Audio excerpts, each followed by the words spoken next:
Assalamualaikum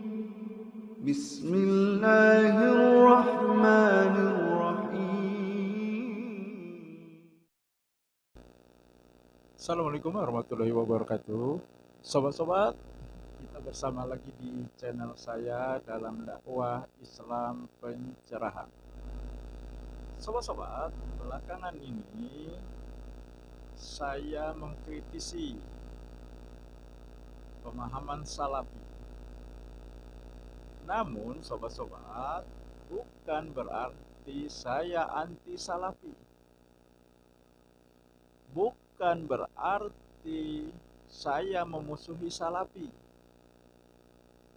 Ya, karena saya akui ya salafi ya satu barisan dengan Muhammadiyah, dengan MTA, Persis, Al-Irsyad dalam berdakwah kembali kepada Al-Quran dan Sunnah Nabi.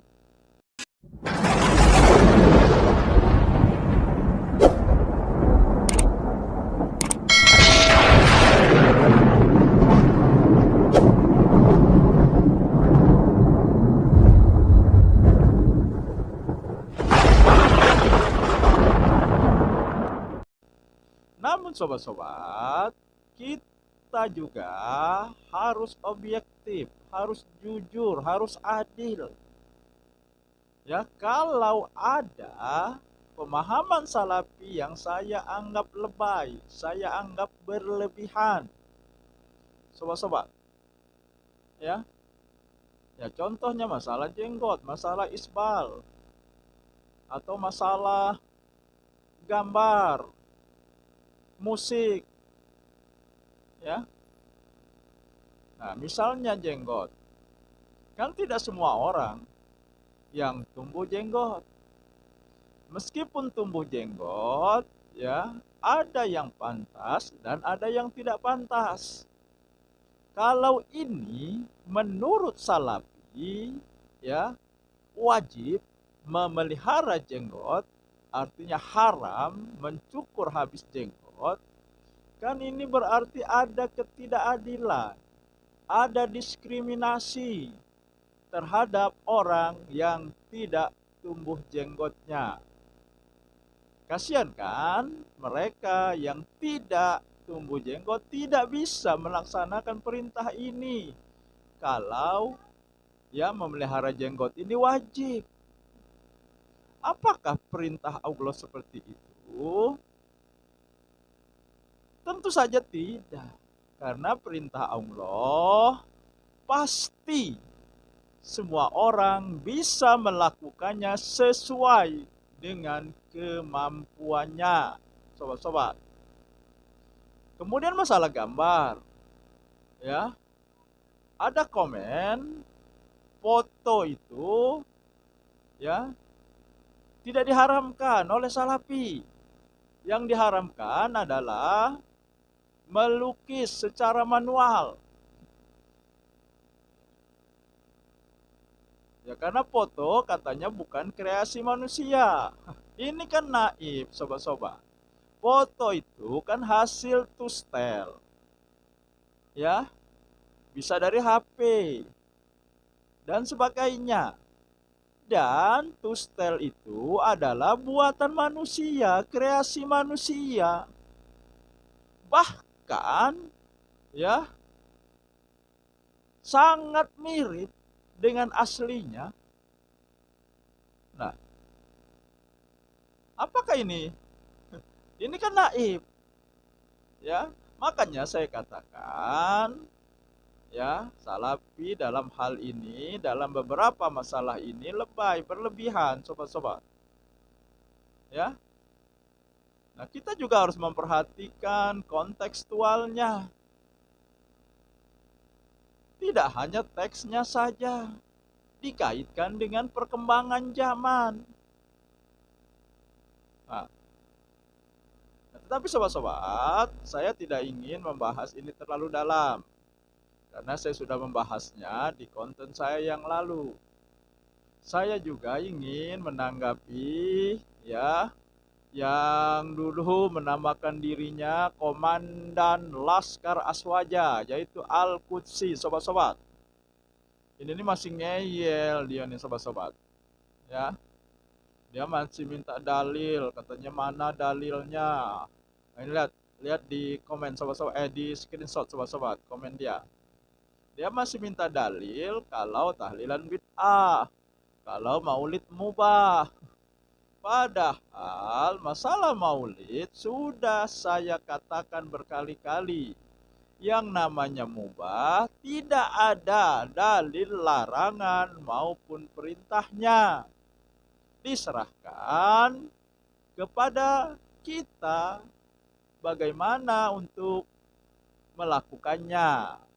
Asal saja ketika mengadakan peringatan maulid itu tidak ada hal-hal yang masuk dalam kategori bid'ah, apalagi sampai ya berbuat maksiat dalam acara tersebut.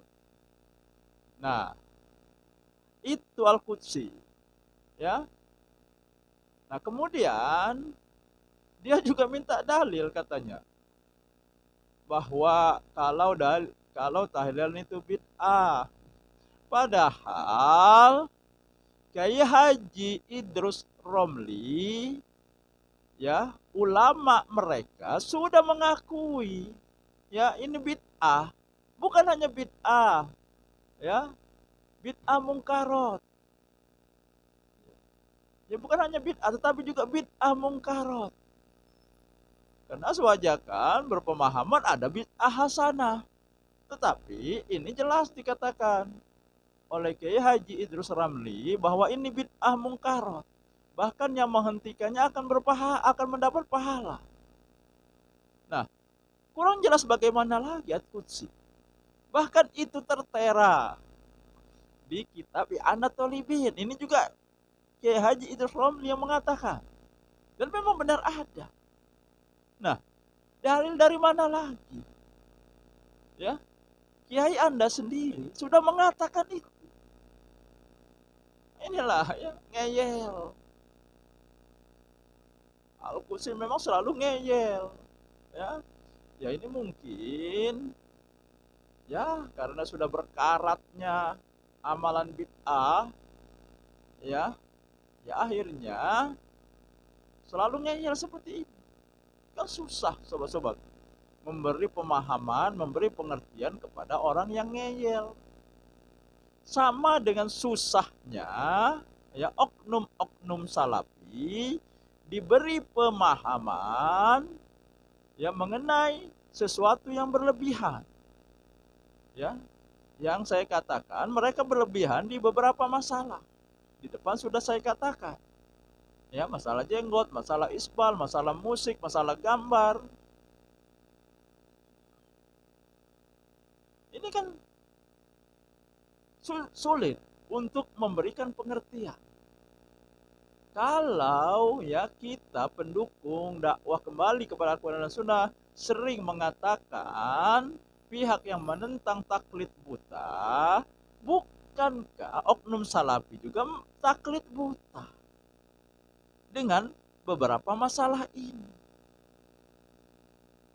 Tertutup akal mereka untuk memikirkan atau menganalisa secara objektif, menggunakan akal pikiran, dikaitkan dengan konteksnya. Isbal, jelas. Ya, di hadis yang diharamkan dengan kesombongan. Karena sebelumnya banyak orang yang isbal. Tapi Nabi tidak mengatakan masuk neraka. Tetapi ketika ada seseorang lewat, ya, karena dikarenakan ekonominya sudah meningkat, akhirnya dia berjalan dengan menjulurkan pakaiannya di bawah mata kaki karena ingin menunjukkan ya bahwa dirinya sudah ya sudah kaya lah. Dia menunjukkan ya hal itu dengan melakukan isbah. Nah, tapi sulit ya memberi pengertian kalau orang yang sudah taklid buta. Ya. Nah, makanya saya ya tentu saja lebih mengikuti fatwa Tarjih Muhammadiyah karena ya dipahami secara komprehensif, dikaitkan dengan konteksnya, dan juga bagaimana asbabul wurud dari hadis tersebut. Ini tidak bisa dipisahkan. Tidak bisa hanya mengambil teksnya saja. Harus dikaitkan dengan konteks dan latar belakang hadis tersebut muncul, sobat-sobat. Nah, itulah sobat-sobat, dua tanggapan saya kepada Salafi dan kepada Komandan Aswaja, yaitu Al-Qudsi. Demikian sobat-sobat, semoga ini menginspirasi dan mencerahkan.